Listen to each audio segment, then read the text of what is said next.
ட்ரெண்ட்வுட்ஸ் நேயர்களுக்கு வணக்கம். பாஜக மாநில தலைவர் நயினார் நாகேந்திரன் போட்டியின்றி தேர்வு செய்யப்பட்டிருக்கார். ரொம்ப வரவேற்கத்தக்கது. அண்ணாமலையுடைய பயணம் முடிவடைகிறது. நயினார் நாகேந்திரனுடைய பயணம் பாஜகவில் ஆரம்பிக்கிறது. யார் இந்த நயினார் நாகேந்திரன் அப்படின்ற ஒரு கேள்வி நமக்கு முன்னாடி வைக்கிறது. இவர் அரசியல் பயணம் எப்போ ஸ்டார்ட் ஆயிடுச்சு அப்படின்னு பார்த்தீங்கன்னா 1980 தான் இவருடைய அரசியல் பயணம் ஸ்டார்ட் ஆகுது. எம்ஜிஆருடைய தீவிர ரசிகன், ஜெயலலிதாவுடைய தீவிர விசுவாசி அப்படின்ற ஒரு லேபிள் நயினார் நாகேந்திரனுக்கு இப்பவும் பாஜகவில் இருந்தாலும் இப்பவும் அவர் மேல அந்த லேபிள் இருக்கு அப்படின்றதுல எந்தவித மாற்று கருத்து இல்லை. அதிமுகல எம்ஜிஆருடைய தீவிர பக்தன், அதுக்கப்புறம் ஜெயலலிதாவுடைய தீவிர விசுவாசி, இந்த பேருடையும் இப்பவும் பாஜகல இருந்து நயினார் நாகேந்திரன் செயல்படுறார் அப்படின்றதுல எந்தவித மாற்று கருத்தும் இல்லை அப்படின்றதான் சொல்ல போனோம். 1980 இவர் என்ன பண்றாரு, அதிமுகவில் உள்ள வராரு. அதுக்கப்புறம் அவருடைய வளர்ச்சிகள் வந்து பார்த்தீங்கன்னா ரொம்பவே அதிக வளர்ச்சியில வளர்றாரு. 91ஆம் ஆண்டு எலெக்ஷன்ல இவர் என்ன பண்றாரு, தேர்தலில் நின்று ஜெயிக்கிறாரு. அதுக்கப்புறம் 2001ஆம் ஆண்டு தேர்தலையும் அதிமுக ஆட்சி காலத்துல இவர் ஜெயிச்சு அதிகப்படியான வாக்கு வித்தியாசத்துல இவர் ஜெயிச்சு ஜெயலலிதாவுடைய நம்பிக்கைக்குரிய மனிதரா இவர் என்ன பண்றாரு, அதிமுகல வலம் வர்றாரு. ஜெயலலிதாவுடைய தீவிர விசுவாசி அப்படின்ற ஒரு பேரையும் இவர் பெற்று 2021ஆம் ஆண்டு யாருமே எதிர்பார்க்காத அளவுல என்ன பண்றாங்க, மினிஸ்டர் பதவி கொடுக்குறாங்க. போக்குவரத்து துறை, பால்வளத்துறை, அப்புறம் தொழில்துறை, இந்த மாதிரி துறைகள்ல இவர் என்ன பண்றாரு, கோல் வச்சு என்ன பண்றாரு, வளர்றாரு. ஸோ ஜெயலலிதாவுக்கு ரொம்பவே என்ன பண்றாரு, நெருக்கமாகறாரு.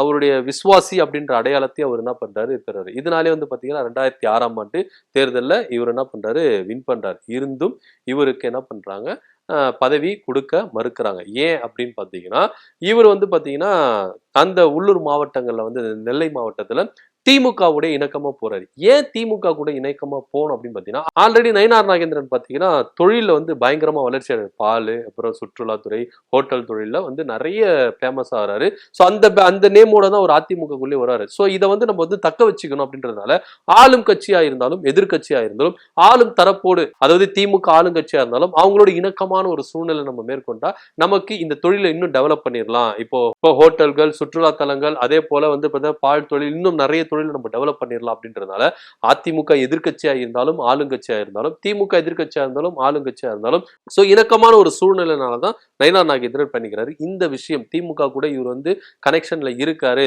ஒரு ஸ்மூத்தான லெவல்ல தான் போறாரு, நாங்க எதிர்க்கிற மாதிரி இவர் எதிர்க்கிறது இல்ல அப்படின்ற ஒரு தகவல் பல்வேறு தரப்பினால ஜெயலலிதாவுக்கு போகுது.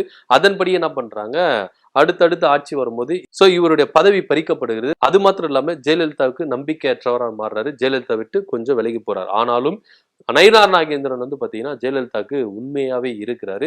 அதுக்கப்புறம் ஜெயலலிதா மறைவுக்கு பிறகு வந்து பாத்தீங்கன்னா உட்கட்சி பூசல் வருதுனால இவருடைய மவுசு கம்மியாகுது அப்படின்றதுனால 2017 வந்து பாத்தீங்கன்னா பாஜகவில் சேர்றாரு. 2017 பாஜகவில் சேர்ந்த பிறகு வந்து பாத்தீங்கன்னா உடனே 2019 நாடாளுமன்ற தேர்தலில் திருநெல்வேலி தொகுதியில் நின்று தோல்வி விடுறாரு. அதுக்கப்புறம் 2021 சட்டமன்ற தேர்தலில் நின்று பாஜக சார்பா சட்டமன்ற தேர்தலில் நின்று ஜெயிக்கிறாரு. ஜெயிச்சு பாஜகவோட சட்டமன்ற குழு தலைவராகவும் இவர் என்ன பண்றாரு, நீடிக்கிறாரு.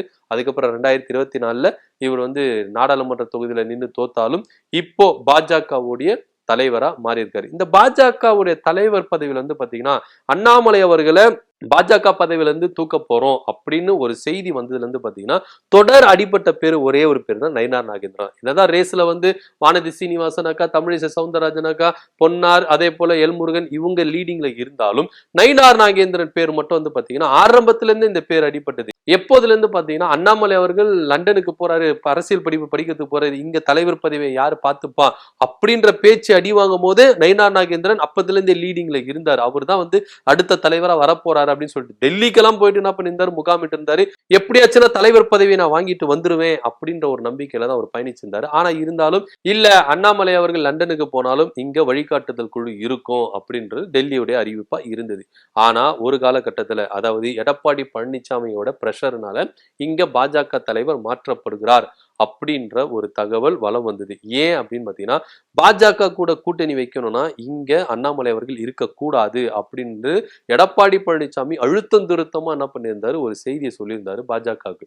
ஸோ அந்த காரணமாகவே வந்து பாத்தீங்கன்னா இங்க பாஜக தலைவர் மாற்றப்படும் அப்படின்ற ஒரு உறுதியான தகவலை டெல்லி மேலிடம் வந்து என்ன பண்ணிச்சு, அனௌன்ஸ்மெண்ட் பண்ணிச்சு. அதுல இருந்து பாத்தீங்கன்னா இந்த பேச்சு எப்போ அடிப்பட்டதோ, இங்க பாஜக தலைவர் மாற்றப்படுவார் அப்படின்ற பேச்சு எப்போ அடிப்பட்டதோ அதுல இருந்து பாத்தீங்கன்னா நயினார் நாகேந்திரன் நாகேந்திரன், நயினா நாகேந்திரன், அடுத்த தலைவர் நயினா நாகேந்திரன், இப்படி சோ தொடர் எல்லா மீடியாக்களும் சரி, சோசியல் மீடியாலும் சரி, நயினார் நாகேந்திரன் பேரு தான் என்ன பண்ணுது, அடிபட்டு இருந்தது. அதன்படியே நயினா நாகேந்திரன் போட்டியின்றி தேர்வு செய்யப்பட்டார். ஆனா இருந்தாலும் இந்த தேர்வுல ஒரு சில குளறுபடிகள் இருக்கு அப்படின்றத நம்ம சுட்டிக்காட்ட விரும்புறோம். என்ன அப்படின்னு பாத்தீங்கன்னா, தேர்தல் வந்து அனௌன்ஸ்மெண்ட் பண்ணாங்க. பாஜக உட்கட்சி தேர்தல் வந்து அனௌன்ஸ்மெண்ட் பண்ணாங்க. என்ன ஒரு விதியை ஒண்ணு கொண்டு வந்தாங்க, ரூல்ஸ் ஒண்ணு கொண்டு வந்தாங்க. என்ன அப்படின்னு பாத்தீங்கன்னா, 10 வருஷம் உறுப்பினரா இருக்கணும், 10 மாநில செயற்குழு உறுப்பினர், ஒரு தேசிய பொதுக்குழு உறுப்பினர், ஒரு ரெஃபரன்ஸ் இருக்கணும் அப்படின்னு சொல்லிட்டு சில பல ரூல்ஸ்கெல்லாம் கொண்டு வந்தாங்க. ஒவ்வொரு கட்சிக்கும் ஒரு ரூல்ஸ் இருக்கும், அதுல எந்த வித மாற்று கருத்து இல்லை. ஆனா இது புது வகையான ரூல்ஸ். 10 வருஷம் பாஜக உறுப்பினரா இருக்கணும் அப்படின்றது ஒரு புது வகையான ரூல்ஸா இது காணப்பட்டது. ஆனா இருந்தாலும் இங்க பாஜக நயினார் நாகேந்திரன் சேர்ந்து 8 வருஷம் தான் ஆகுது. அப்ப எப்படி அவருக்கு வந்து எலிஜிபிளா இருப்பாரு, தலைவர் பதவிக்கு அவருக்கு வந்து போட்டியிடுறதுக்கு எப்படி எலிஜிபிளா இருப்பாரு அப்படின்ற ஒரு சந்தேகம் பேசும் பொருளாவே இருந்தது. ஆனா இருந்தாலும் இந்த ரூல்ஸ் அண்ட் ரெகுலேஷன்லாம் அவர் வந்து தூரம் தள்ளி விட்டுட்டு தேசிய தலைமை எனக்கு சொல்லிச்சு, அந்த அறிவுறுத்தல்படி நான் வந்து மனு தாக்கல் பண்ணிட்டேன் அப்படின்னு சொல்லிட்டு என்ன பண்ணாரு, மனு தாக்கல் இவர் பண்ணும்பொழுது எச் ராஜா இருந்தாரு, எல் முருகன் இருந்தாரு, அதே போல பொன்னார் இருந்தாரு, அண்ணாமலை அவர்கள் இருந்தாரு, வானதி இருந்தாங்க, தமிழிசை சவுந்தரராஜன்லாம் சைன் போட்டு இருந்தாங்க.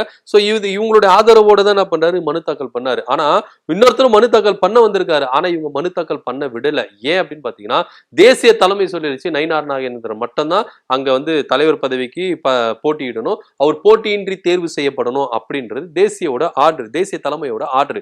அதன் அடிப்படையில 2-3 பேர் என்ன பண்ணிருக்காங்க, படிவத்தை வாங்கி தாக்கல் பண்ண வந்திருக்காங்க. ஆனா அவங்க எல்லாரையும் ஓரம் கட்டிட்டு நீங்க கொஞ்சம் சும்மா இருங்க அப்படின்னு சொல்லிட்டு அவங்க எல்லாரையும் ஓரம் கட்டிட்டு என்ன பண்ணிருக்காங்க, நயினார் நாகேந்திரனை மட்டும் தான் என்ன பண்ணிருக்காங்க, தலைவர் பதவியில போட்டியிட வச்சிருக்காங்க.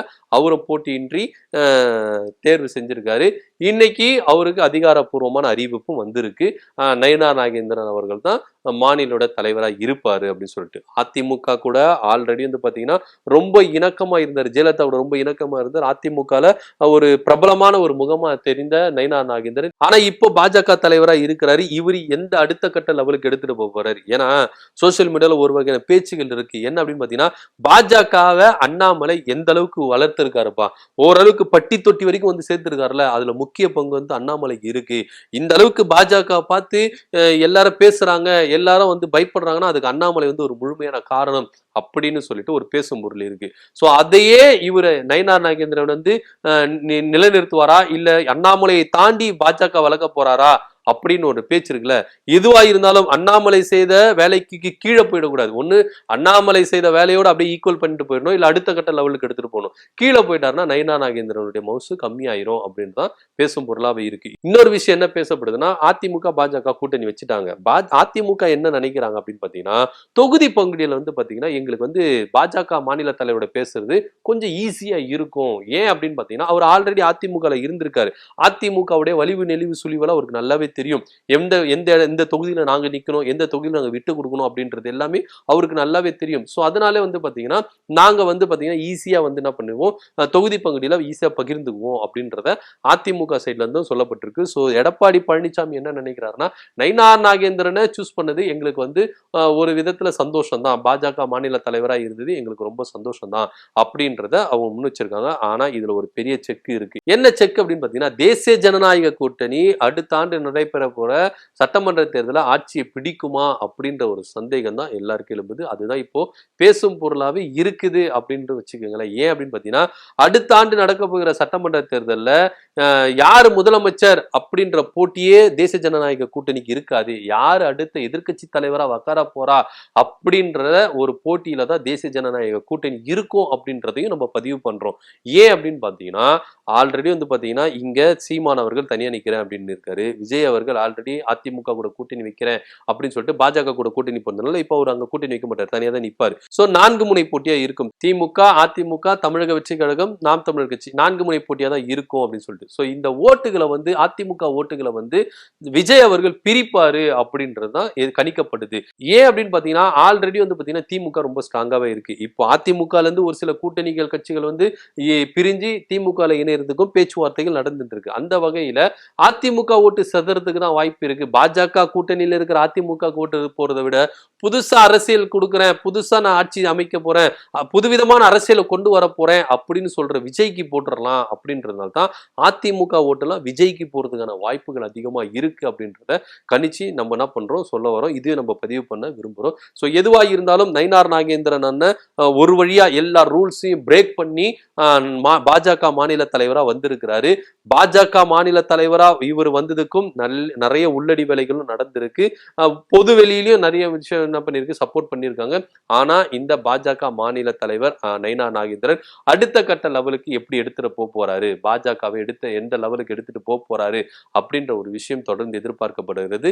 சோ பொறுத்திருந்து பார்க்கலாம் எந்த மாதிரி ஒரு நடவடிக்கை இருக்க போது. ஏன் அப்படின்னு பாத்தீங்கன்னா அண்ணாமலை அவர்கள் பாஜக மாநில தலைவரா இங்க வந்ததுல இருந்து பாத்தீங்கன்னா சீனியர்கள் எல்லாரையும் ஓரம் கட்டிட்டு தன்னுடைய ஆதரவாளர்களை எல்லா இடத்துலயும், அதாவது கீழ்மட்ட லெவல்ல வந்து பாத்தீங்கன்னா தன்னுடைய ஆதரவாளர்களே என்ன பண்ணிருக்காரு, நியமிச்சு போயிருக்காரு. ஆனா இப்போ பாஜக மாநில தலைவரா நயினார் நாகேந்திரன் வந்துட்ட பிறகு எந்த மாதிரி அதிரடியான நடவடிக்கைகளை எடுக்க போகிறார் அப்படின்றது, திரும்பவும் பழைய சீனியர்கள்லாம் உள்ள வர போறாங்களா, இல்ல அண்ணாமலை நியமிச்சதே அப்படி நீட்டிக்க போறாரா, அப்படி இல்லாம தடாலடியா இவரு தனியா ஒரு வேலையை செஞ்சு தன்னுடைய ஆதரவாளர்கள் எல்லா மாவட்டங்களையும் நியமிக்க போகிறாரா அப்படின்றத பொறுத்து வந்து பார்க்கணும். ஏன்னா அண்ணாமலை வந்தது வந்து பாத்தீங்கன்னா தடாலடியா எல்லாரையும் தூக்கிட்டு எல்லா சீனியர்களும் ஓரம் கட்டிட்டு தன்னுடைய ஆதரவாளர்கள் என்ன பண்ணாரு வச்சாரு. சோ இப்போ பாஜக மாநில தலைவரா நயினார் நாகேந்திரன் பொறுப்பேற்றிருக்கிறாரு.